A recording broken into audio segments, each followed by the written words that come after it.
Hello guys, very good morning. तो आज हमारा कार्बोहाइड्रेट की मैक्रोन्यूट्रिएंट की सीरीज़ में 8वां पार्ट है, ऑलमोस्ट सेकंड लास्ट। इससे पहले हमने कार्बोहाइड्रेट के टाइप्स के बारे में बात की। ओके, आज का जो हमारा टॉपिक है वो ग्लाइसेमिक इंडेक्स के ऊपर डिटेल से है। ओके, जो मेन टॉपिक है वो है ग्लाइसेमिक इंडेक्स वाला। ओके, सो ग्लाइसेमिक इंडेक्स क्या होता है और कैसे मेजर करते हैं। तो अलग अलग टाइप का कार्बोहाइड्रेट होता है, simple carbs, okay, complex carbs, medium level का जैसे ओलिगोसैकेराइड हो गया, okay, polysaccharide, simple carbs, okay, monosaccharide, इस टाइप का। तो कुछ ऐसा कार्ब्स होता है जो जल्दी डाइजेस्ट हो जाता है, इमीडिएटली डाइजेस्ट होएगा तो ब्लड इंसुलिन लेवल बढ़ा देगा, अचानक से ब्लड के अंदर जो है ग्लूकोज लेवल बढ़ जाएगा। ओके, और कुछ ऐसा कार्ब्स होता है जो स्लो रिलीज होता है, धीरे धीरे वो डाइजेस्ट होएगा, धीरे उसका अब्जॉर्प्शन होएगा, इसलिए वो इतना इंसुलिन को स्पाइक नहीं करता है। तो ये थोड़ा सा डिफरेंस रहता है। ग्लाइसेमिक इंडेक्स में क्या होता है, एक पर्टिकुलर मापदंड होता है किसी पर्टिकुलर कार्बोहाइड्रेट फूड का, कि वो कितना जल्दी डाइजेस्ट हो रहा है, उसका ग्लूकोज का बनना और वो सब प्रोसेस जो है इसमें होता है। तो हम आज इससे रिलेटेड टॉपिक पर डिस्कस करने वाले हैं। ओके, 8वां पार्ट है कार्बोहाइड्रेट के ऊपर। ये आपने पहले भी डिस्कस किया कि 1 ग्राम कार्बोहाइड्रेट में 4 किलो कैलोरीज होता है। फिर कार्बोहाइड्रेट किससे बनता है, okay, carbon, hydrogen and oxygen. Okay, so glycemic index क्या है एक्चुअल में, कि कितना जल्दी कार्बोहाइड्रेट जो है ब्लड स्ट्रीम में वो डाइजेस्ट होके अब्जॉर्प्शन होके कंप्लीट प्रोसेस में कितना टाइम लगता है, कितना फास्ट जो है हम जो भी आप खाना खा रहे हैं उसमें। यहाँ पे हम कार्बोहाइड्रेट्स की बात कर रहे हैं कि जब हम कार्बोहाइड्रेट खाते हैं अपने मील में तो कितना जल्दी वो डाइजेस्ट हो सकता है। ओके, तो ये 50 ग्राम का मेजरमेंट होता है कि 50 ग्राम कार्बोहाइड्रेट दिया जाता है तो उसका जो भी ग्लूकोज रहेगा उसका 50 ग्राम ग्लूकोज के साथ में कंपैरिजन होता है, मतलब उसका ब्लड ग्लूकोज में कितना फास्ट वो हो रहा। तो उसका एक चार्ट होता है, जैसा मैंने यहाँ पे मेंशन किया कि देखिए GI value can be between 0 to 100। तो जो ग्लाइसेमिक इंडेक्स का वैल्यू है इसका एक छोटा सा चार्ट है यहाँ पे, ये आपको ऐसे ही याद करना है, एकदम सिंपल सा है, कुछ भी ऐसा डिफिकल्ट वाली चीज़ नहीं है। तो इसका जो ग्लाइसेमिक इंडेक्स वैल्यू है वो उसके ऊपर डिपेंड करता है कि जैसे 50 ग्राम किसी भी टाइप का कार्बोहाइड्रेट जब हम खाते हैं तो कितना जल्दी डाइजेस्ट होगा, कितना फास्ट, कितना स्लो। तो उसका एक ये है रेंज है, इस रेंज में वो फिट हो रहा है कि नहीं रहा, उसके हिसाब से हम उसको मार्किंग देते हैं कि उसका ग्लाइसेमिक इंडेक्स कितना होता है। अलग अलग फूड का अलग अलग ग्लाइसेमिक इंडेक्स होता है। इसमें 0 से 100 में जो सबसे मैक्सिमम सबसे ज़्यादा होता है वो है ग्लूकोज का। जो प्योर ग्लूकोज रहेगा उसका कितना है, 100। तो जो मैक्सिमम ग्लाइसेमिक इंडेक्स है वो 50 ग्राम के ऊपर ना, तो 50 ग्राम अगर आप ग्लूकोज प्योर ग्लूकोज लेते हैं 50 ग्राम तो उसका जो ग्लाइसेमिक इंडेक्स है वो मैक्सिमम है, मतलब सबसे ज़्यादा सबसे फास्ट डाइजेस्ट होकर ब्लड स्ट्रीम के अंदर जो ग्लूकोज आता है वो है ये वाला अपना प्योर ग्लूकोज। Okay, maximum 100। और सबसे स्लो वाला जो रहता है वो फ्रूट्स का फ्रक्टोस जो रहता है, फ्रक्टोस वाला जो शुगर रहता है वो है, इसका ग्लाइसेमिक इंडेक्स सबसे लो रहता है 20। तो ग्लाइसेमिक इंडेक्स में सबसे ज़्यादा मैक्सिमम नंबर क्या है, 100, और जो मिनिमम है वो क्या है, वो है 20। ओके, तो जैसा कि हम चार्ट में देख रहे हैं ग्लाइसेमिक इंडेक्स अगर वो 70 या 70 से ज़्यादा है तो वो क्या होएगा, हाई ग्लाइसेमिक इंडेक्स कार्बोहाइड्रेट, मतलब उस कार्बोहाइड्रेट उस पर्टिकुलर फूड ग्रुप का जो कार्बोहाइड्रेट में जो है उसका ग्लाइसेमिक इंडेक्स सबसे ज़्यादा हाई है, मतलब वो जल्दी डाइजेस्ट होने वाले कैटेगरी में आएगा। ओके, फिर एक मीडियम लेवल का कि धीरे, मतलब इससे कम स्लो, इससे ये जितना फास्टेस्ट है, ये जितना जल्दी डाइजेस्ट हो रहा है, मोर देन 70 वाले की बात कर रहे हैं। फिर इससे थोड़ा सा स्लो होएगा ये वाला, तो इसका क्या रेंज हो गया, 56 to 69, मतलब 70 से नीचे और 55 से ऊपर, 55 से ऊपर। तो ये मीडियम रेंज हो गया है। ये ग्लाइसेमिक इंडेक्स जो है मॉडरेट ग्लाइसेमिक इंडेक्स का भाग है। तो एक कैटेगरी ये हो गया। फिर एक है लो देन 50, लोअर देन 55, मतलब 50 या 55 से नीचे। तो ये क्या हो गया, सबसे लो। लो का मतलब ये वाली कैटेगरी में जो फूड आता है कार्बोहाइड्रेट वाला वो सबसे स्लो डाइजेस्टिव होता है। इसमें फ्रूट्स भी आपका इंक्लूड हो गया, जिसमें सबसे स्लो मार्किंग किया है यहाँ पर देखो, फ्रूट्स इसका सबसे ज़्यादा स्लोएस्ट, मतलब स्लोएस्ट जो है वो जीआई इसका होता है। तो फ्रूट्स का सबसे स्लोएस्ट जीआई होता है, लेकिन फिर भी फ्रूट्स आपको अपने मील में ऐड नहीं करना है, फ्रूट्स नहीं खाना है। उसका रीज़न क्या है, उसका एक अलग से हम वीडियो बनाने वाले हैं, उसमें बताएंगे कि फ्रूट्स की क्या क्या नुकसान है, फ्रूट खाने से क्या क्या प्रॉब्लम होती है, फैटी लीवर वगैरह ये सब, तो वो हम बाद में डिस्कस करेंगे। यहाँ पे सिर्फ इतना ध्यान में रखना है कि सबसे लोवेस्ट वाला जो सब स्लो डाइजेस्ट है, वो मिनिमम जो जीआई है वो है 20 और मैक्सिमम है 100 में प्योर ग्लूकोज आता है, और जो लोवेस्ट है उसमें फ्रक्टोस वाला शुगर आता है, और बाकी फूड्स का जो मीडियम रेंज। तो ये रेंज जो है आपको थोड़ा सा ध्यान में रखना है कि 55 या इससे नीचे है तो वो एकदम स्लो डाइजेस्ट होएगा, और ये मीडियम रेंज में रहेगा तो इससे थोड़ा फास्ट डाइजेस्ट होगा।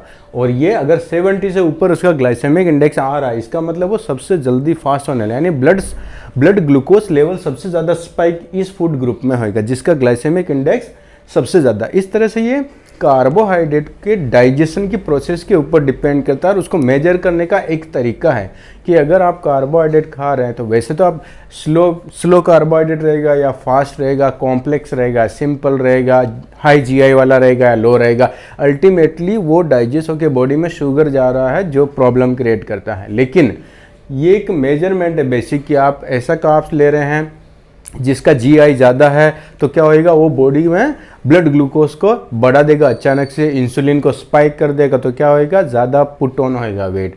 अगर वो स्लो जीआई वाला है, ओके, ये 55 से नीचे वाला है, तो इतना इंसुलिन को स्पाइक नहीं करेगा, तो फैट बॉडी में फैट जमा होने की कम चांसेज हैं इस फूड ग्रुप में।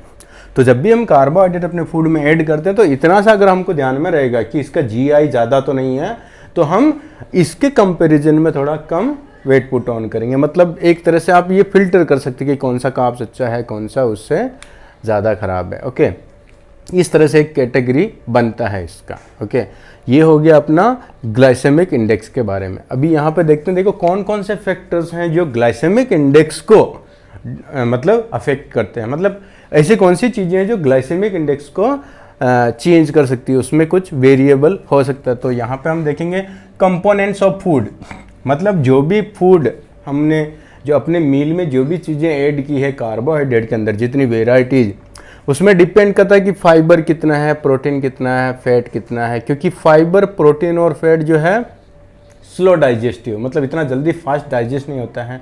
जब भी हम एक मील करते हैं, कोई भी खाना खा रहे हैं, फूड ऐड किया आपने, तो उसमें कार्ब्स भी रहेगा, फैट भी रहेगा, प्रोटीन भी रहेगा, सारी चीज़ें। तो उनको डाइजेस्ट करने के लिए अलग अलग टाइप के एंजाइम्स बॉडी में प्रोड्यूस होते हैं। मतलब जैसे आपका पेंक्रियाज से आ रहा है, इधर गोल ब्लैडर से आ रहा है, लीवर छोड़ रहा है, स्मॉल इंटेस्टाइन, स्टमक, अलग अलग जगह से जो डाइजेस्टिव जूस आके उसको डाइजेस्ट करता है। तो अगर उसमें ये मात्रा ज़्यादा रहेगी तो क्या होगा, कार्बोहाइड्रेट का डाइजेशन थोड़ा स्लो हो जाएगा।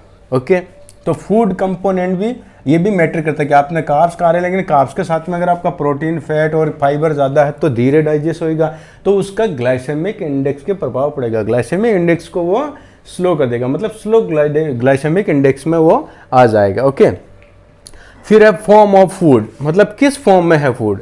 ग्राउंडेड है, मतलब जिसमें ग्राउंडेड फूड मतलब जैसे ज़मीन के अंदर से जो निकलने वाला, ग्राउंड के अंदर जो रहता है, या फिर मेस्ड, मतलब मिक्स किया हुआ, ऐसा तोड़ फोड़ के जैसे हम मेस्ट करते हैं ना, मैशअप करते हैं, उस टाइप का है। तो ये जल्दी डाइजेस्ट, क्योंकि यहाँ मैकेनिकल डाइजेशन जो होता है, मतलब एक केमिकल डाइजेशन होता है, एक मैकेनिकल डाइजेशन होता है। केमिकल मतलब हमारी बॉडी जो डाइजेस्टिव जूस प्रोड्यूस करके जो डाइजेस्ट करती है बॉडी अंदर स्टमक में, स्मॉल इंटेस्टाइन में। एक दूसरा होता है मैकेनिकल डाइजेशन, जो अपने मुंह में होता है, हम खाने को चबाते हैं ना, तो उसके जो टुकड़े होते हैं उसको मैकेनिकल डाइजेशन बोलते हैं। तो यहाँ पे क्या है, ये मेस्ड अप, मतलब ये मैकेनिकल डाइजेशन का बहुत सारा प्रोसेस यहाँ ऑलरेडी हो गया। तो ये क्या करेगा, ये ईजी कर देगा डाइजेशन को। ओके, और ये स्टार्ची, अगर स्टार्ची फूड रहेगा तो और जल्दी डाइजेस्ट होएगा। इस तरह से फूड किस फॉर्म में है, हम जो खाना खा रहे हैं वो किस फॉर्म में है, उससे भी बहुत फर्क पड़ता है। टाइप ऑफ स्टार्च, ये भी जो है ग्लाइसेमिक इंडेक्स को अफेक्ट करता है। टाइप ऑफ स्टार्च मतलब उस फूड के अंदर, पर्टिकुलर फूड जो हमने लिया कार्बोहाइड्रेट, उसके अंदर स्टार्च कौन से टाइप का है। दो टाइप का स्टार्च होता है, एमिलोस, ओके, और एमिलोपेक्टिन। इसमें एक जल्दी डाइजेस्ट होता है और एक स्लो डाइजेस्ट होता है। ओके, जैसे एमिलोस हो गया, तो एमिलोज में क्या स्ट्रेट चेन रहेगा, कार्बोहाइड्रेट का जो है ग्लूकोज का स्ट्रेट चेन है, और इसमें क्या ब्रांच चेन है, मतलब ऐसे अलग अलग ब्रांचेज है। तो ये हो गया फास्ट डाइजेस्टिव और ये स्लो हो गया। तो वो जो उसके अंदर पर्टिकुलर फूड में जो हमने कार्बोहाइड्रेट लिया उसमें डिपेंड करता है कि जो स्टार्च है वो कौन सा वाला है, वो भी आपके इंडेक्स ग्लाइसेमिक इंडेक्स को डिस्टर्ब करेगा। कि ये स्लो रहेगा तो ग्लाइसेमिक इंडेक्स लो हो जाएगा, अगर ये मात्रा ज़्यादा रहेगी तो ज़्यादा हो जाएगा। इस तरह से फूड के अंदर कार्बोहाइड्रेट वाले फूड में स्टार्च की मात्रा पर भी डिपेंड करता है, किस कैटेगरी में स्टार्च है उसी हिसाब से वो आपके ग्लाइसेमिक इंडेक्स को चेंज करेगा। ओके, फिर other food in the meal, मतलब जैसे आप कार्ब्स ले, कार्ब्स के साथ में जैसे मैंने यहाँ बताया कार्ब्स के साथ में और क्या क्या है, फाइबर है, फैट है, प्रोटीन है, या फिर ऐसे एंटी न्यूट्रिएंट्स भी बहुत सारे आते हैं, जैसे फाइटेट वगैरह हो गया जो अपना सोया वगैरह में इसमें होता है। तो ऐसे कुछ न्यूट्रिएंट ऐसी चीज़ें होती है फूड के अंदर जो एंटी न्यूट्रिएंट का काम करती है, मतलब डाइजेशन की प्रोसेस को रोक देता है, उसके अगेंस्ट काम करता है। तो ऐसा अगर फूड रहेगा उस मील में तो भी वो क्या करेगा, ग्लाइसेमिक इंडेक्स को डिस्टर्ब कर देगा। तो इस तरह से ग्लाइसेमिक इंडेक्स मतलब एक पर्टिकुलर कैटेगरी के फूड्स होते हैं जो कुछ स्लो डाइजेस्ट रहेंगे, कुछ मॉडरेट रहेंगे, कुछ बहुत ही ज़्यादा हाई रहेंगे, कुछ स्लो और कुछ मॉडरेट। ओके, तो ये चीज़ें इसको और भी अफेक्ट कर सकती है। ओके, तो जो हम खाना खा रहे हैं, कार्बोहाइड्रेट ऐड कर रहे हैं, उसमें कौन सा कॉम्प्लेक्स कार्ब्स है, कौन सा वाला सिंपल है। सिंपल में भी कॉम्प्लेक्स हो सकता है, क्यों? क्योंकि ये चीज़ें अगर डिस्टर्ब कर रही है तो वो उसका डाइजेशन का प्रोसेस जो है वो चेंज हो सकता है, उसका स्पीड चेंज हो सकता है। ओके, तो ये अपना हो गया जो ग्लाइसेमिक इंडेक्स को चेंज करने वाले फैक्टर्स हैं। ओके, अभी इसके बाद देखते हैं, देखो if slow absorbs carbs eaten, मतलब स्लो ऑब्जॉर्प्शन वाला जो कार्बोहाइड्रेट धीरे से ऑब्जॉर्ब होता है, स्लो होता है, अगर आप वो खाएंगे तो क्या होएगा, लीवर ग्लाइकोजन और मसल ग्लाइकोजन पहले फुल होएगा। ये जो हम ब्लड स्ट्रीम के अंदर जो भी डाइजेस्ट होके जब हम खाना खाएंगे डाइजेस्ट होएगा, फिर ऑब्जॉर्ब होएगा बॉडी के थ्रू, ब्लड स्ट्रीम में जाएगा ग्लूकोज। अगर इंसुलिन एकदम से स्पाइक हो गया तो क्या होएगा, वो यहाँ जमा नहीं होगा, क्योंकि वो लीवर और मसल के अंदर जो ग्लूकोज जमा होता है ग्लाइकोजन, और फिर बचेगा तो वो ऑडिपोस टिश्यू में जाएगा। ऑडिपोस टिश्यू मतलब फैट सेल में जाके जमा हो जाएगा लॉन्ग टर्म के लिए।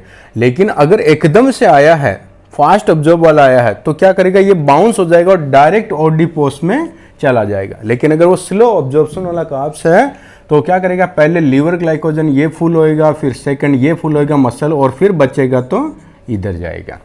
तो स्लो अब्जॉर्प्शन वाला कार्ब्स है उसमें कम फैट बढ़ने के चांसेस है बॉडी में, और अगर आप फास्ट अब्जॉर्प्शन वाला खाएंगे तो उसमें पुट ऑन के ज़्यादा चांसेस हैं। तो आपको इतना सा बेसिक ध्यान रखना है कि जो भी आप कार्ब्स ऐड कर रहे हैं वो फास्ट अब्जॉर्ब्ड वाला है या स्लो अब्जॉर्ब्ड कार्ब्स है, ये आपको ध्यान में रखना है। ओके, अब इसको एक एग्जाम्पल से समझते हैं। ठीक है, लीवर जो है, ये लीवर समझो आपका एक छोटा सा गोडाउन है ये वाला। ओके, ये आपका लीवर हो गया।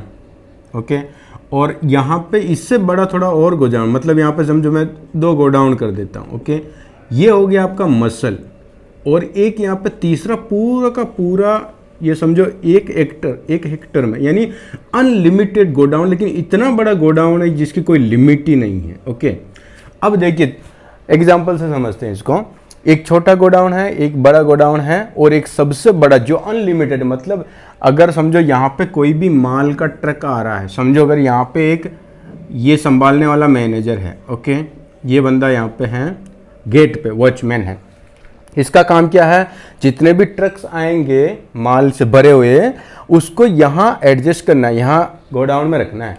लेकिन आप सोचिए अगर एक ट्रक आया तो यह क्या करेगा, पहले छोटे वाले गोडाउन को भर देगा अगर एक ट्रक आया तो। लेकिन अगर 5 ट्रक एक साथ में आए तो क्या करेगा, फटाफट ये छोटे छोटे इसको भर देगा, एक ट्रक इसमें डाल दिया, 4 ट्रक इसमें डाल दिया। लेकिन आप सोचिए अगर अचानक से 50 ट्रक, 100 ट्रक, 500 ट्रक एक साथ आ गए तो ये सबको संभाल नहीं पाएगा। तो ये क्या बोलेगा, चलो एक काम करते हैं, ये सारे के सारे 1000 ट्रक को ना इसमें डाल देते हैं, फिर बाद में डिस्ट्रीब्यूट करते रहेंगे। ओके, तो क्या होगा, ये दोनों को जंप करा के वो डायरेक्ट इसको भर देगा। और ये कौन सा है, ओडिपोस टिश्यू, मतलब ये फैट सेल है। इसलिए हमारी बॉडी में जल्दी पुट ऑन होता है। अगर आपका फैट ज़्यादा बढ़ रहा है अचानक खाना खाने से, तो मेक श्योर कि उसमें ना ये वाला प्रॉब्लम क्रिएट नहीं हो रहा हो। फास्ट अब्जॉर्प्शन का जब हम ज़्यादा सिंपल कार्ब्स खाएंगे तो क्या होगा, इंसुलिन अचानक से स्पाइक होगा। अचानक से स्पाइक होगा, समझो अगर आपने 100 ग्राम कार्ब्स खाया लेकिन बॉडी को 20 ग्राम कार्ब्स की ज़रूरत है, तो क्या करेगा, बाकी जो शुगर रहेगा, जो भी ग्लूकोज रहेगा, उसको लीवर में और मसल के अंदर जमा करने की बजाय डायरेक्ट वो फैट सेल में डाल देगा, क्योंकि वो इतना ज़्यादा एकदम से बाढ़ आ गई बॉडी के अंदर इतना ग्लूकोज की कि वो संभाल नहीं पाया। तो क्या करेगा, इंसुलिन उसको एक गोडाउन, बड़े से गोडाउन में डाल देगा। तो आपका लीवर ग्लाइकोजन खाली है, मसल ग्लाइकोजन खाली है, लेकिन फैट में इतना बढ़ गया।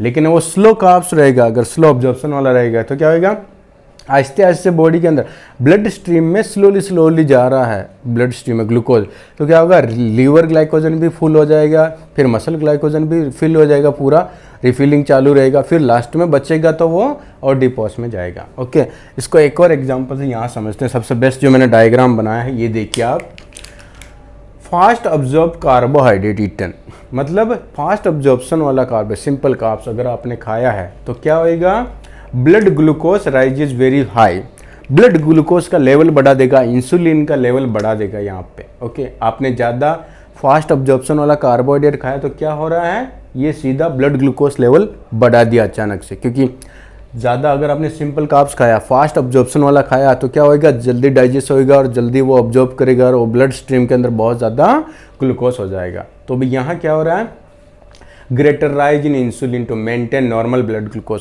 नॉर्मल ब्लड ग्लूकोज को मेंटेन करना मुश्किल हो जाएगा। ब्लड ग्लूकोज, ये इंसुलिन लेवल इतना बढ़ गया है अचानक से। ओके, क्यों बढ़ा, क्योंकि आपने फास्ट ऑब्जॉर्प्शन वाला कार्बोहाइड्रेट खाया है तो वो ब्लड का लेवल बढ़ गया, तो क्या होगा, इंसुलिन बढ़ गया। अभी क्या हो रहा है यहाँ पे देखो, अचानक से इंसुलिन बढ़ गया, तो इंसुलिन का काम है इतनी आई हुई जो शुगर की जो बाढ़ आई है उसको फटाफट से कहीं ना कहीं मैनेज करना, क्योंकि ब्लड ग्लूकोज जो लेवल है ये मेंटेन रहना चाहिए। ये ज़रा सा भी ऊपर नीचे गया तो बॉडी में बहुत ज़्यादा गड़बड़ हो सकती है, कुछ भी प्रॉब्लम हो सकता है। तो इंसुलिन रिस्पॉन्सिबल है इसके लिए कि कुछ भी जैसे अचानक बाढ़ आई तो इसका जिम्मेदारी है इसको मेंटेन करना। ब्लड में ज़्यादा ग्लूकोज नहीं होना चाहिए, वो कुछ भी करे इसकी जिम्मेदारी है। तो ये क्या करेगा, अचानक से सारे ग्लूकोज को एक गोडाउन में डाल देगा। वो गोडाउन क्या है, ये आपका फैट सेल वाला है, ओडिपोस टिश्यू। अभी यहाँ पे क्या हो रहा है, देखिए, rise in LPL activity major converted to triglycerides, मतलब एलपीएल की एक्टिविटी बढ़ा देगा। ये बढ़ा हुआ शुगर लेवल एलपीएल, जैसे आपका इंसुलिन का लेवल बढ़ेगा तो यहाँ पे एलपीएल मतलब लाइपोप्रोटीन ये एक एंजाइम है। इसका क्या काम है एंजाइम का, ब्लड के अंदर जितना भी ट्राइग्लिसराइड है, ठीक है, उसको ये कन्वर्ट करेगा। ब्लड के अंदर जितना भी ग्लूकोज आया है, जितना भी शुगर आपने ज़्यादा खाया, दबा के खाया, ग्लूकोज लेवल बढ़ गया है, तो ये जाके इसको इंडिकेट करेगा एलपीएल को। और एलपीएल का काम क्या है कि ब्लड में अचानक से आए ग्लूकोज को ये भरेगा फैट सेल के अंदर, तो इसका काम है। लेकिन फैट सेल में डायरेक्ट ग्लूकोज नहीं जाता है, तो ये पहले कन्वर्ट करेगा उसको ट्राइग्लिसराइड्स में, एक तरह के फैट में। ये ट्राइग्लिसराइड जो मेन फैट होता है बॉडी के अंदर, उसमें कन्वर्ट करेगा ये और ओडिपोस टिश्यू में डाल देगा। मतलब फैट सेल बढ़ जाएगा तो मोटापा बढ़ जाएगा, वजन बढ़ जाएगा। ओके, तो ये कौन कराता है, एलपीएल। ये एलपीएल जो है इसका मेन काम है ये। ओके, अब देखिए आप यहाँ पे क्या हो रहा है, ब्लड यहाँ पे ज़्यादा फास्ट ऑब्जॉर्प्शन वाला कार्ब्स खाया, ब्लड का लेवल बढ़ा, इंसुलिन लेवल बढ़ा, एलपीएल का एक्टिविटी बढ़ा और सारा फैट सेल में। अभी एक्चुअली नियम के हिसाब से तो क्या हो, जब भी ब्लड में ग्लूकोज लेवल बढ़ता तो सबसे पहले कहाँ जाएगा, वो लीवर ग्लाइकोजन और मसल ग्लाइकोजन में। यहाँ से यहाँ आना चाहिए, very little send to liver glycogen और मसल ग्लाइकोजन। मतलब ये अचानक बाढ़ आ गई तो क्या ना, इसको समझाने की क्या करूँ, नहीं तो नॉर्मली अगर धीरे धीरे आता तो इसका स्टेप रहता है, रूल्स रहता है कि पहले आपका लीवर ग्लाइकोजन फुल होएगा। लीवर के अंदर जो जमा होता है ग्लूकोज वो पहले पूरा लीवर को भरेगा, फिर मसल का जो कैपेसिटी है वो भरेगा, तो दोनों का मिला के और ब्लड का मिला के ये 400 से लेके 500 ग्राम तक का कैपेसिटी होता है। ओके, 400 से 500 ग्राम टोटल तीनों का होता है। लेकिन अचानक से आया तो क्या हो गया, ये यहाँ बहुत कम जा पाएगा, ये डायरेक्ट इसको यहाँ करेगा, क्योंकि इसको अगर ये ब्लड ग्लूकोज लेवल को बैलेंस नहीं करेगा तो बॉडी में कुछ भी गड़बड़ हो सकता है। तो ये फटाफट से क्या करेगा, इसकी चिंता छोड़ के डायरेक्ट सीधा एलपीएल का एक्टिविटी बढ़ाएगा। एलपीएल का काम है ज़्यादा आए हुए ग्लूकोज को ट्राइग्लिसराइड में कन्वर्ट करके फैट सेल में दबा देगा, दबोच लेगा उधर। इसी वजह से हमारा मोटापा बढ़ता है। ओके, तो ये क्यों हुआ, मेन रीज़न क्या है कि हमने ऐसा कार्बोहाइड्रेट खाया जो जल्दी डाइजेस्ट होने वाला है। जल्दी डाइजेस्ट हुआ तो एकदम से ब्लड में इतना ग्लूकोज आ गया। अब ग्लूकोज आ गया तो इंसुलिन का काम है इसको बैलेंस करना। ब्लड में ज़्यादा नहीं रख सकता, वो कहीं और डालेगा, तो कहाँ डालेगा, इस गोडाउन में डालेगा। तो ये खाली रह गया जहाँ से हमको एनर्जी मिलता है, लेकिन ये भर दिया तो मोटापा बढ़ गया। तो ये रीज़न है। अब हम इसका उल्टा देखते हैं, उल्टा समझते क्या हो रहा है यहाँ पे देखिए। ये है no carbs eaten for long time. अगर आप यहाँ पे क्या हो रहा है, फास्ट अब्जॉर्प्शन वाला कार्ब्स खाए। अब यहाँ पे हम कार्ब्स कम कर देते हैं, जैसे नो कार्ब्स मतलब आपने कार्बोहाइड्रेट खाया ही नहीं है काफ़ी टाइम तक, हफ्ता भर तक, महीने भर तक, समझो आपने कार्ब्स कट कर दिया अपनी डाइट में से। अभी क्या हो रहा है यहाँ पे देखिए, ब्लड ग्लूकोज फॉल्स रैपिडली। अब यहाँ पे क्या हो रहा है, जब आप कार्ब्स नहीं खा रहे, बाहर से कार्ब्स नहीं आ रहा, तो क्या हो रहा है, ब्लड ग्लूकोज लेवल ड्रॉप हो रहा है। अब यहाँ पे ब्लड ग्लूकोज बढ़ रहा था तो किसका जिम्मेदारी था, इंसुलिन का, कि ब्लड ग्लूकोज लेवल कम करना है बॉडी के सर्वाइवल के। बॉडी ज़्यादा ग्लूकोज अगर ब्लड में रहेगा तो बॉडी काम नहीं करेगा, बहुत प्रॉब्लम हो जाएगा, कॉम्प्लिकेशंस बढ़ जाएंगे। तो क्या होगा, इसका काम है ग्लूकोज को कम करना।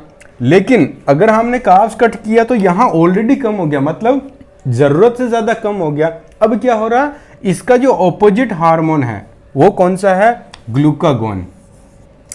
तो यहाँ पे उल्टा हो रहा है कि यहाँ ब्लड ग्लूकोज, जैसे आपने कार्ब्स कट किया ब्लड ग्लूकोज ड्रॉप हुआ, फिर ये क्या हो गया, राइज अप ग्लूकागोन, मतलब इंसुलिन की बजाय ग्लूकागोन हार्मोन बढ़ गया, ब्लड में ग्लूकागोन हार्मोन का लेवल बढ़ गया है। अब ग्लूकागोन हार्मोन का दोनों में क्या डिफरेंस है, ये दोनों काउंटर पार्ट है, ये दोनों हार्मोन एक दूसरे के ऑपोजिट। दोनों को काम है शुगर को बैलेंस करना, ब्लड ग्लूकोज, ब्लड के अंदर जो शुगर है, ब्लड के अंदर जो ग्लूकोज का लेवल रहता है नॉर्मल लेवल, उस नॉर्मल रेंज को बढ़ाने में, मतलब बैलेंस करने में दोनों काम। अगर बढ़ गया तो ये इसका जिम्मेदारी कम करने का, अगर कम हो गया तो इसका जिम्मेदारी वापस डालने का। मतलब ब्लड से ज़्यादा बाहर डाल दिया तो ये इसका काम है, ब्लड से जैसे कम हुआ ये एक्टिवेट हो जाएगा। तो यहाँ पे जैसे आपने कार्ब्स कट किया तो क्या हो गया, ग्लूकागोन हार्मोन जो है अब इसका जिम्मेदारी कि वापस ब्लड के अंदर ग्लूकोज लाना है। लेकिन कहाँ से लाएंगे, खाना तो खाया ही नहीं, कार्ब्स तो डाला ही नहीं। अब देखिए यहाँ पे मैजिक क्या होता है, जैसे आपका blood glucagon level rise up हुआ, ये अप हुआ, अभी क्या हो रहा है देखो, यहाँ पे लीवर ग्लाइकोजन है और ये मसल तो मसल ग्लाइकोजन के अंदर एक बार अगर स्टोर हो गया ग्लूकोज, मसल के अंदर स्टोर हो गया, तो वापस ग्लूकोज बन के नहीं आएगा, ये सिर्फ यूटिलाइज हो सकता है मसल के कॉन्ट्रैक्शन में, मसल से रिलेटेड फंक्शन में यूज हो सकता है, लेकिन ये ग्लाइकोजन से वापस ग्लूकोज बन के ब्लड में नहीं आएगा। इसका एक ऐसा सिस्टम है।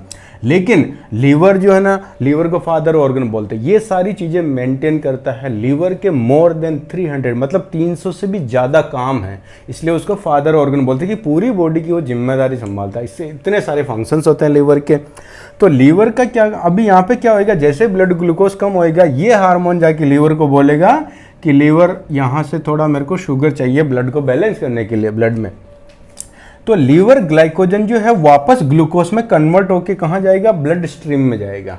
तो ये देखो यहाँ पे मैंने ऐसा एरो दिया है कि मतलब ब्लड लीवर ग्लाइकोजन से वापस कन्वर्ट हो रहा है ग्लूकोज में, ब्लड में। ओके, तो ये एक तरह से यहाँ से भी आ रहा है। फिर दूसरा क्या देखिए, सबसे इंपॉर्टेंट चीज़ कि आपका फैट लॉस कैसे होता है, ये प्रोसेस यहाँ समझेंगे हम। Rise in HCl। अब ये HCl क्या है, ये LPL का काउंटर पार्ट है। जैसे यहाँ पे इंसुलिन और ग्लूकागोन है, वैसे ही यहाँ पे LPL और HCl है। ये क्या करता है, ज़्यादा शुगर आएगा बॉडी में, ज़्यादा ग्लूकोज आएगा तो उसको जमा कर देगा फैट सेल में, मोटापा बढ़ा देगा। ओके, अब इसका काम क्या, उल्टा काम है।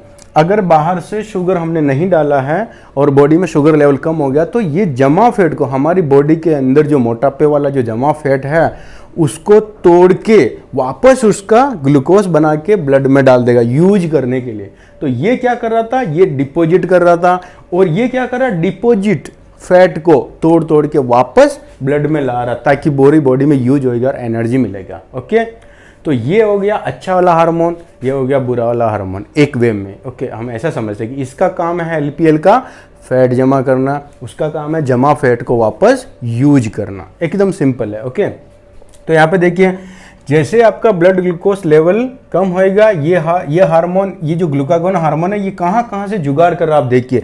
ये लीवर को जाके बोल रहा है मुझे ग्लूकोज चाहिए ब्लड के लिए, ये इधर आके यहाँ पे बेल बजा रहा फैट में, जो हमारी बॉडी में जमा फैट है उस फैट सेल को आके बेल बजा रहा, बोल रहा है कि भाई मुझे है ना कुछ ग्लूकोज चाहिए क्योंकि ब्लड में कम हो गया, ये मेरा जिम्मेदारी। तो ये यहाँ आके HCl हार्मोन को बोलेगा और ये हार्मोन क्या करेगा, जमा फैट को तोड़ के वापस ग्लूकोज में कन्वर्ट करेगा और ब्लड का ग्लूकोज लेवल जो मेंटेन रहेगा। इसलिए अगर आप चाहते हैं कि आप फिट रहें, आपका जो मतलब है फैट परसेंटेज ड्रॉप हो, जल्दी से आपका फैट लॉस हो, अच्छे से मसल गेन हो, तो ये कहानी समझना बहुत ज़रूरी है। आपका ग्लूकागोन हार्मोन अगर डोमिनेंट है आपकी बॉडी में, आपके ब्लड में, ये हार्मोन अगर डोमिनेंट है मतलब ये हार्मोन ज़्यादा फंक्शन कर रहा है और इंसुलिन जो है ये एकदम लो है। ये कभी स्विच होते हैं तो एक एकदम से बंद नहीं होता, काम दोनों करते हैं, लेकिन डोमिनेंट मेन जो रहता है ये रहता है। कब रहेगा ये, जब हम कार्ब्स कट करेंगे, फैट और प्रोटीन खा रहे हैं ज़्यादा, कार्ब्स नहीं के बराबर है, तो ये हार्मोन हमेशा एक्टिवेट रहेगा, ये हार्मोन स्लो रहेगा। लेकिन अगर हम दबा के ठूस ठूस के कार्ब्स खा रहे हैं, शुगर खा रहे हैं, मीठा खा रहे हैं, तो क्या होएगा, ये हार्मोन स्पाइक हो जाएगा और वो एकदम स्लो हो जाएगा। तो अगर आप चाहते हैं कि आपका हेल्थ एकदम परफेक्ट रहे तो आपका जिम्मेदारी है ग्लूकागोन हार्मोन हमेशा एलिवेटेड लेवल पे होना चाहिए, उसका लेवल जो है हमेशा डोमिनेंट होना चाहिए, तब भी जाके आपका बॉडी अच्छे से फंक्शन करेगा। तो अभी यहाँ पे फैट लॉस हो रहा है, यहाँ पे क्या हो रहा है, फैट जमा हो रहा है, ओके। और मसल लॉस कभी होता है जब हम कोई भी चीज़ खा रहे हैं, जैसे फैट प्रोटीन आपकी बॉडी में बराबर नहीं जा रहा है, क्योंकि मेंटेनेंस करना, अंदर जितना भी टूट फूट हो रहा है उसको रिपेयरिंग करना, अंदर जो नए पुर्जे बनते हैं, वो सब चीज़ों के लिए जो रॉ मटेरियल होता है वो मेनली फैट और प्रोटीन होता है। तो हमारे फूड में अगर हमारे खाने में प्रोटीन बराबर नहीं है, जितना मिनिमम रिक्वायरमेंट है उतना नहीं है, फैट नहीं है, प्रोटीन नहीं है, तो हमारा बॉडी ग्रोथ नहीं करेगा, मसल मास बनेगा नहीं, राइट। इसलिए एक तो रीज़न ये है मसल लॉस होने का। लेकिन अगर आपने अपने मील में प्रोटीन बराबर लिया, फैट बराबर लिया है, तो मसल लॉस तो यहाँ होना बंद हो गया। और फैट लॉस, अभी हमारा दो ही काम था, हमारा मेन गोल क्या था कि मसल लॉस ना हो, मसल मास भी बढ़े और फैट कम हो। तो ये चीज़ आप अगर समझ गए तो आपको पता चल जाएगा आप कैसे मसल मास भी बढ़ा सकते हैं और साथ ही साथ में फैट लॉस भी कर सकते हैं। तो आपकी जिम्मेदारी क्या है, फैट और प्रोटीन खाने में प्रॉपर होना चाहिए और ये हार्मोन हमेशा डोमिनेंट होना चाहिए। ये हार्मोन डोमिनेंट कब होएगा, जब ये हार्मोन को आप डम करेंगे, इस इंसुलिन को लो करेंगे, तभी वो जाके एक्टिवेट होएगा, राइट। तो इसके लिए क्या करना पड़ेगा, आपको शुगर कट करना पड़ेगा, कार्ब्स कट करना पड़ेगा। एकदम सिंपल सा, कोई भी ऐसा डिफ़िकल्ट या रॉकेट साइंस नहीं है, एकदम सिंपल सा है कि आप कार्बोहाइड्रेट कम करिए, ठीक है। आप इस चक्कर में ही मत पड़े कि किसका ग्लाइसेमिक इंडेक्स कितना है, कितना कॉम्प्लेक्स कार्ब्स है, कि स्लो है, कि सिंपल है, कि फास्ट डाइजेस्ट है, वो सब छोड़ दीजिए। कार्बोहाइड्रेट का काम है शुगर डालेगा बॉडी में, ग्लूकोज और इंसुलिन को स्पाइक करेगा, ठीक है। इंसुलिन स्पाइक होएगा तो अचानक से आपका फैट सेल में फैट बढ़ जाएगा और यहाँ ये दोनों में इतना नहीं होगा। इसलिए आपको कार्ब्स खा के भी ज़्यादा देर तक एनर्जी नहीं रहता, हर 2-3 घंटे में भूख लगता है। आप कितना ही दबा की मील कर लीजिए, आपको हर 2-3 घंटे में भूख लगे, क्योंकि इसका स्टोरेज ही प्रॉपर नहीं हो पा रहा।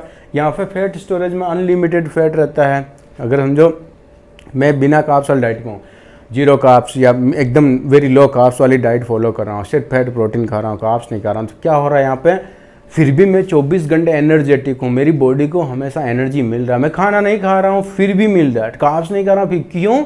यहाँ पे आप समझ सकते हैं ऐसा क्यों हो रहा है, क्योंकि हमारी बॉडी के अंदर जो जमा फैट है उसको तोड़ तोड़ के, ये जो HCl का एक्टिविटी हो रहा है, तोड़ तोड़ के ब्लड के अंदर इतना ग्लूकोज सप्लाई कर रहा है कि 24 घंटे इसको एनर्जी मिल रहा है, बिना कार्ब्स खाए भी इतना अनलिमिटेड। लेकिन इसका एक कंडीशन है, कुछ लोग जैसे कुछ टाइम के लिए कार्ब्स छोड़ देंगे तो बोलेंगे हमको लो फील हो रहा है, एनर्जी नहीं आ रहा। तो ये जो प्रोसेस है इसको स्विच होने में थोड़ा टाइम लगता है, मतलब 6 से 8 वीक, किसी को कम किसी को ज़्यादा, तो आप 2 महीना पकड़ के चलें, 2 महीना पकड़ेंगे तभी जाके ये स्विच होएगा।